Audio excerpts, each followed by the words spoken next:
My name is Niaz Khan and I'm the chef de partie at Paro Covent Garden. We're located right in the heart of Covent Garden. In fact, we share the same corridors and the same building as the Lyceum Theatre, who's my landlord. So at Paro, we offer a fully halal food menu where the meats are halal, and the menu itself is an inspiration to my mother's side from Calcutta, India. You can qualify this restaurant as Calcuttan Bengali because that's where the food comes from. I draw inspiration from what I ate growing up, what I use my family's 48 spice mix. So in terms of the small plates at Paro, we have an eclectic selection, so they differ from things that are more towards Anglo-Indian, a modern approach to food, and things that are distinctly Calcuttan. So for example, with lamb samosas, I've spent 10 years making samosas. We make everything in-house, and when you open it, the stuffed mincemeat, it's a my 48 spice mix, very well spiced and very Moorish. The bang bang chicken is one of our more Anglo-Indian fusion approaches. What it is like chicken tenders. We cook it, marinate it tender style, cook it tandoori style, and then over it we put a very fruit cocktail size sauce, but we add in different bits of cream and tangy but tasteful sweet bang bang chicken. So you'll definitely love that. And the third one I want to give to you guys is basically a cottage cheese roll, phyllo pastry, and inside we get spinach and cheese and stuff it very well. Really Moorish, really beautiful. You guys have to give that a try. It's chef's kiss. So with the mains, I wanted to give you a broad selection of things.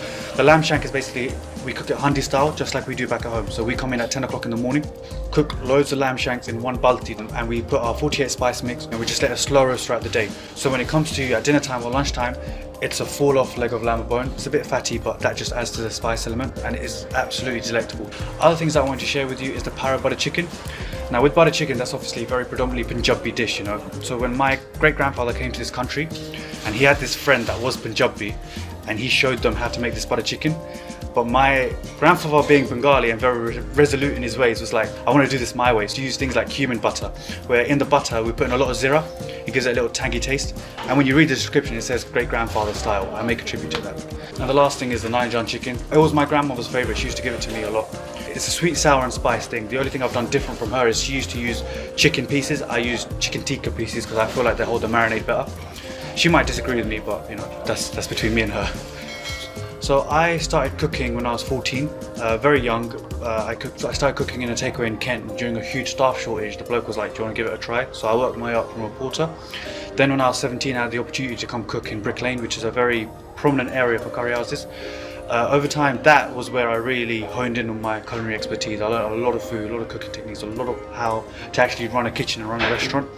And in there were elements like I launched the first vegan Indian menu in London, and I did that with a Michelin star chef called Rupert Rowley back in the day.